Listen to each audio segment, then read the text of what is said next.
विधायक जी को हमारा नमस्कार बोलना। विधायक जी, हमने आपको तो चुन चुन के लाए थे कि हमारा समाधान करो करके, लेकिन ये चौराहे पे तो हम ही समाधान बन के रह गए। नेशनल रोड है, नेशनल रोड की कोई दिक्कत मतलब कोई इज्जत ही नहीं रह गई है नेशनल है करके। ये तो आम जनता की रोड जैसी हो गई है, तो गाँव में भी ऐसी हो रहा है सब जगह।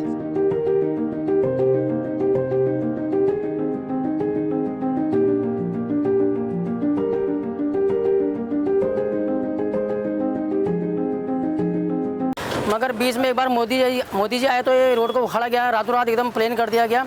मगर जैसे ही उनका दौरा खत्म हुआ फिर रोड दोबारा से वैसी ही हो गई है। ये जो राष्ट्रीय राजमार्ग है बरेली से काठगोदाम को जोड़ने वाला, इसका काम 2018 में लगभग पूरा होना था पुराने टेंडरों के हिसाब से, तो इसमें फिर ठेकेदार काम नहीं कर पाए। फॉर्मेलिटी हो रही है, सिर्फ कुछ काम नहीं हो रहा है जिस तरीके से काम होना चाहिए। बहुत ज़्यादा रोड टूटा हुई है, इतने खैरे गड्ढे हैं बहुत ज़्यादा रोड के अंदर। हमारे यहाँ सड़क देख लो क्या हो रही है, हाल सड़क का आए दिन लोग यहाँ पर मर रहे हैं, इतने एक्सीडेंट हो गए। देवभूमि उत्तराखंड, जो पर्यटन के लिहाज से भी काफ़ी मशहूर राज्य है। Haridwar, Nainital, Jim Corbett park आदि उत्तराखंड के कुछ प्रसिद्ध पर्यटन स्थल हैं। उत्तराखंड को 2 भागों में बांटा गया है, कुमाऊं मंडल और गढ़वाल। बात करें कुमाऊं मंडल की तो कुमाऊं का प्रवेश द्वार है हल्द्वानी। हल्द्वानी से ही कुमाऊं मंडल के पहाड़ी जिलों में प्रस्थान किया जाता है। यहाँ पहुँचने के लिए 2 मुख्य सड़क मार्ग हैं, पहला रामनगर हाईवे और दूसरा बरेली हाईवे। बात करें बरेली सड़क मार्ग की, जिसे सड़क मार्ग NH 109 के नाम से भी जाना जाता है। NH 109 से बरेली से किच्छा बाईपास होकर उत्तर की ओर जब आगे बढ़े तो रास्ते में पड़ते हैं लाल कुआं, हल्दू चौड़ और 3 पानी। फिर आता है हल्द्वानी काठगोदाम और फिर यही सड़क मार्ग कुमाऊं के पहाड़ी क्षेत्रों को उत्तर प्रदेश और पूरे देश से जोड़ता है। उत्तराखंड के सीमांत क्षेत्रों को जोड़ने वाला यह राष्ट्रीय सड़क मार्ग लाल कुआं हल्द्वानी की जनता की आमदनी का भी एक मुख्य जरिया है।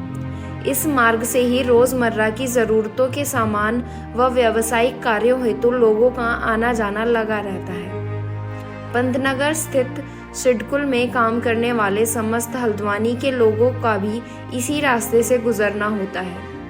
लेकिन लाल कुआं हल्द्वानी कनेक्टिविटी के इस मार्ग की हालत पिछले कई वर्षों से खस्ता है। स्थानीय लोगों के अनुसार पिछले 3 से 4 वर्षों से इस मार्ग का कार्य प्रशासनिक लापरवाही के कारण विलंबित है। थोड़ी है तो गांव की रोड जैसी हो रही है, हर जगह गड्ढे हो गए हैं, परेशानी इतनी हो रही है, गाड़ियों को चलने में परेशानी है, कस्टमर उतरते हैं तो उनको दिक्कत होती है, सब गड्ढे पड़ जाते हैं। थोड़ी बारिश होती है तो गड्ढे हो जाते हैं। कोई भी इसको भरने के लिए देखने के लिए तैयार नहीं है, कोई प्रशासन भी देखने को तैयार नहीं है। बहुत दिक्कतें परेशानी हो रही है इसमें रोडों में। नेशनल रोड है, नेशनल रोड की कोई दिक्कत मतलब कोई इज्जत ही नहीं रह गई है नेशनल है करके। ये तो आम जनता की रोड जैसी हो गई है, तो गाँव में भी ऐसी हो रहा है। लाल कुआं से हल्द्वानी के बीच 18 किलोमीटर का यह सफर जान जोखिम में डालने वाली यात्रा के रूप में देखा जा सकता है।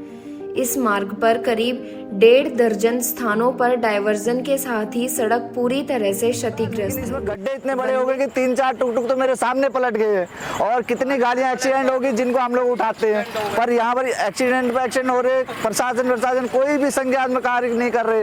विधायक जी को हमारा नमस्कार बोलना। विधायक जी, हमने आपको तो चुन चुन के लाए थे कि हमारा समाधान करो करके, लेकिन ये चौराहे पे तो हम ही समाधान बन के रह गए।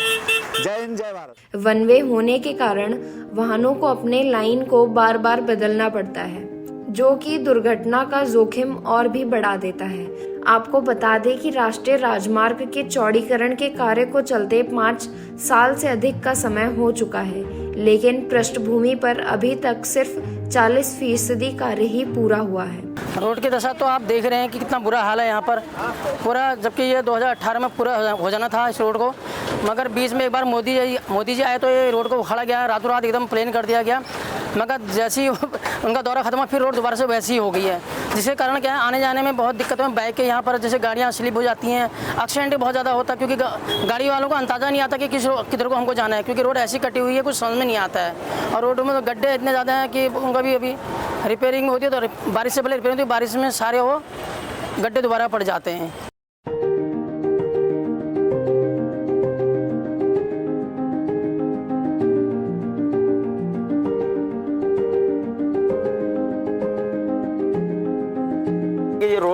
जो इतना ख़राब हो रहा है, गाड़ियाँ मेंटेनेंस बहुत ज़्यादा मांग दे रही हैं। चलाते चलाते सवारियाँ आती हैं, पैसेंजर आते हैं, इनके भी पेटों में दर्द हो जाता है उछलते उछलते। रोड बहुत ख़राब हो रहा है इस टाइम। यह है कि रोड ज़रा सही हो जाना चाहिए गाड़ियाँ चलाते हुए, और हम लोगों के भी पेटों में दर्द हो जाता है चलाते चलाते गाड़ियाँ। तो यह है कि ज़रा रोड ठीक हो जाए तो बढ़िया हो जाए। बाकी क्या कहना है, सरकार से यही रिक्वेस्ट है कि बार बार क्या ये रोड ठीक हो जाए, बढ़िया हो जाए अच्छे से, ताकि सवारियाँ पैसेंजर हैं इनको भी परेशानी ना हो और चलाने वालों को भी दिक्कत ना हो। इनकी वजह से गाड़ियों को एक्सीडेंट वगैरह भी हो जाते हैं। ऊपर नीचे रोड एक साइड है बना हुआ है, एक साइड नहीं बना हुआ, तो गाड़ी ऊपर टेपर में आके एक्सीडेंट भी हो जाती है, एकदम स्टीयरिंग नहीं कट पाती है, तो इसकी वजह से एक्सीडेंट भी हो जाते हैं खासकर। तो ये है कि इसका मतलब ये है कि रोड सही हो जाए तो ये एक्सीडेंट वगैरह भी थोड़े कम होंगे और गाड़ियाँ मेंटेनेंस भी कम मांगेंगे और पैसेंजर भी अपने सुरक्षित अपने घर पहुँचेंगे। इस बार पैसेंजर भी अपने सुरक्षित घर नहीं पहुंच पा रहे हैं और बाकी ऑटो चालक वालों के लिए गलती हो जाती है, काटते किधर को कट किधर को जाती है अपने आप गाड़ी, गड्ढे हैं किधर को दबाओ किधर को दबती गाड़ी। ये गाड़ी अपनी जब रोड ठीक होगा तो गाड़ी सही चलेगी, और जब रोड ऊपर नीचे होगा तो गाड़ी गड्ढे में जाती है तो गाड़ी पलट भी जाती है, इसमें पैसेंजर की चोट भी लग जाती है, ड्राइवरों को भी चोट लग जाती है। तो मेरा मानना तो यही है कि रोड क्लियर हो जाए बढ़िया। राष्ट्रीय राजमार्ग 109 का निर्माण कार्य 2016 में प्रारंभ हुआ था। 2017 में नैनीताल हाईकोर्ट द्वारा सड़क को 2 साल में पूरा करने के निर्देश जारी किए गए थे। निर्देश अनुसार सड़क को 2019 में पूरा हो जाना चाहिए था, लेकिन यह आज भी बीच में ही लटका हुआ है। ये जो राष्ट्रीय राजमार्ग है बरेली से काठगोदाम को जोड़ने वाला, इसका काम 2018 में लगभग पूरा होना था पुराने टेंडरों के हिसाब से। तो इसमें फिर ठेकेदार काम नहीं कर पाए और नतीजा ये हुआ कि वो टेंडर निरस्त होकर दोबारा टेंडर निकले। फिर उसमें नई कंपनी आई सद्भाव कंपनी ने काम किया, बहुत तेज़ अच्छा काम किया। तो उनके कोई पारिवारिक दिक्कत हो गई और वो काम नहीं कर पाई, उनको भी काम छोड़ के जाना पड़ा। उसके बाद फिर एपीएस आई, एपीएस भी अपना टाइम बाउंड पूरा करके चले गए, जिससे कि अब रास्ते में इतने गड्ढे हो गए हैं, इतने हादसे हो गए हैं और हमारे कई परिजन ऐसे हैं इस दुर्घटना में मौत को समा गए हैं। तो काफ़ी दिक्कत है। करीबन लालकुआ से लेके हम लोग लालकुआ से हल्द्वानी हमारा ज़्यादा आना जाना रहता है, तो इसमें बहुत सारे गड्ढे, कार्य पूर्ण न होना। तो अभी वर्तमान में जो विधायक हैं हमारे डॉक्टर मोहन बिज जी, इनके अथक प्रयासों से इसमें काम हुआ है। पहले तो रोड जो है गड्ढा मुक्त हुई, उसके बाद वो टेक्निकल प्रॉब्लम है कि सरकार उसमें अभी टेंडर करा रही है, टेंडर कोई कंपनी आना नहीं चाह रही है, उसकी वजह कुछ चीज़ें होंगी, टेक्निकल चीज़ें होंगी। तो माननीय विधायक जी के जो भी मुख्यमंत्री से कई बार वार्ता हुई, हम भी देखते थे उनके सोशल मीडिया में, पेपरों के माध्यम से। तो ये गड्ढा मुक्त हो रही है। अभी इसमें डामरीकरण हो रहा है कि संभवतः कि मुझे लगता है कि नवंबर तक इसमें एनएच का कोई ठेकेदार आएगा और काम करेगा। और हम देख रहे हैं कि ये 2018 से हमारा रात दिन कैसे आना जाना है और कई दुर्घटना हो चुकी हैं। हम भी चाहते हैं कि, और आम जनमानस चाहता है कि इसमें जल्दी काम हो और इससे जल्दी निजात मिले, क्योंकि हम देख रहे थे कि इतनी धूल धक्कड़ हो रही है कि मुझे लगता है कि भविष्य में हमारे लोगों को कहीं इतनी बीमारियों से ग्रसित होना पड़ेगा, तो वो तो भविष्य की गर्दभई है कि क्या होगा उस धूल धक्कड़ से। तो बहुत चिंताएँ हैं और आम जनमानस तो बिल्कुल त्रस्त है इस रोड से कि वो जल्दी इससे राष्ट्रीय राजमार्ग को जितनी जल्दी बन जाए। राष्ट्रीय राजमार्ग 109 के कार्य में हो रही देरी पर आधिकारिक बयान में फॉरेस्ट इश्यूज और रेलवे हस्तक्षेप के कारण NHAI को फ्री लैंड इश्यूज का सामना करना पड़ा, जिस कारण कार्य में विलंबता हुई और हाईवे के टेंडर धारक कंपनी सद्भाव द्वारा कार्य में देरी को देखते हुए उसे टर्मिनेट कर पुनः दूसरा टेंडर जारी किया गया। और साथ ही परियोजना में बजट में बढ़ोतरी होने के कारण धन की आपूर्ति भी इस विलंबता का कारण है।